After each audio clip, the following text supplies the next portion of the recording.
Hi everyone, my name's Brendan. I'm a simple N of 1 from New Zealand. And 5 years ago, my health was in a pretty bad way. I weighed over 300 pounds. I was chronically inflamed. I was taking medication for chest pain. Moving was hard. Breathing was hard. Living was hard. And then it was later on in that year, 2015, when it was suggested to me for the first time that I consider a low carb diet. And I was referred to a website called The Real Meal Revolution. Well, 15 months later, I'd lost over 110 pounds and I've been weight stable ever since.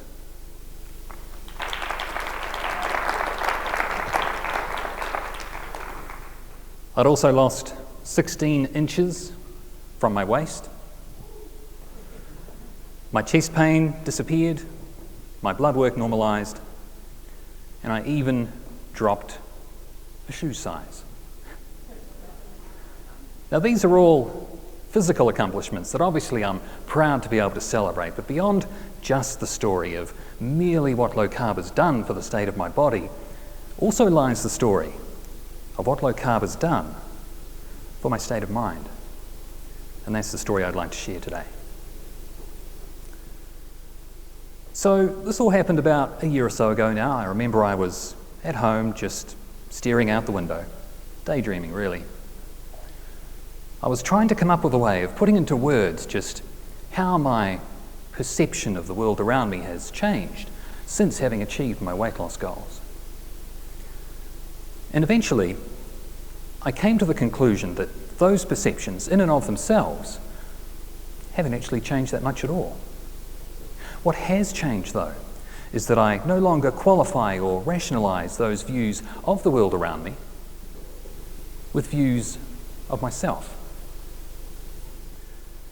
And what I mean by that is this. So I've always been able to derive some degree of enjoyment from various experiences in life, but I haven't always been able to fully appreciate the true value of those experiences solely on their own merits. Every time I used to look out the window at home, for example, I might typically be thinking to myself in those moments, say, that's a nice view. But then it usually wouldn't take too much longer for my brain to just snap back to reality and immediately discount the value of having seen that view because it didn't change the fact that I was still fat. So another example, say there's a song on the radio that comes on that you really like, it's one of your favourites, so what might you do? Well, you might turn the radio up, you might start singing, you might even start dancing. Not me though, don't worry. Bit of head banging maybe, you know. What a great song. But then, once it's over, oh yeah, here I am and still fat. Or say you go out to dinner at a nice restaurant in town one evening and it's one of those places where you get what you pay for. So the food is just awesome, you know. That was such a good meal. But I probably shouldn't have eaten it because I'm already fat. Now I'm going to borrow a line now from a certain TV show called Game of Thrones. You might have heard of it. Early on in the show there's a scene where a couple of characters are having a conversation, and at one point one of them says to the other that anything you say before the word but doesn't really count. And I don't think I ever really understood just how right he was until now. Because now, I don't think but to myself anymore like I used to. Yes, the world around me seems different somehow, but it's not that the world itself has necessarily changed. It's my overall view of that same world that has changed. Because now, whenever I see, hear, smell, touch, or taste something that I like, the memory of that experience is allowed to float around freely in my head for longer, without these other competing thoughts to bring me back down to earth as quickly as before. In effect, it's as if the net balance of my very thinking has become more positive through an increased absence of those negative thoughts. So now, I can look out the window at home and I can think, that's a nice view. Full stop. What a great song. Full stop. That was such a good meal. Full stop.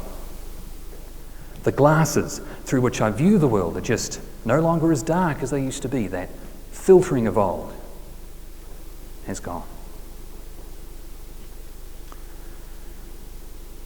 If my life could be summed up in the style of a game of rugby, then I think it will be fair to say that my personal first half has been spent playing very much, shall we say, into the wind.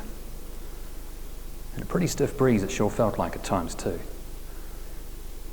But as the saying goes, life begins at 40. And so now, at the age of 41, my second 40 is just getting underway. And this time, the wind is at my back. Last year, I was amongst the first class of graduates to complete a certificate in health coaching with Precure, an online health education provider based in New Zealand, led by the Schofields, Professor Grant and Dr. Louise. Thank you guys, love your work. I also have the honour of being an official Diet Doctor success story, and I remain a subscriber to this day in recognition of their efforts to drive change from the bottom up. Thank you, Andreas and the team. I support the Nutrition Coalition as well in recognition of their efforts to drive change from the top down. That can't be easy. Thank you, Nina. And now, of all things, here I stand living the dream at Low Carb Denver. Thank you, Rod and Jeff. And yet, to think that none of this could possibly have happened without that fateful first introduction to low carb that I received through the Real Meal Revolution. To Professor Tim Noakes, wherever you are, my sincerest thanks for not just having changed the course of my life, but considering the state that it was once in 5 years ago, for quite possibly having saved it. Thank you very much.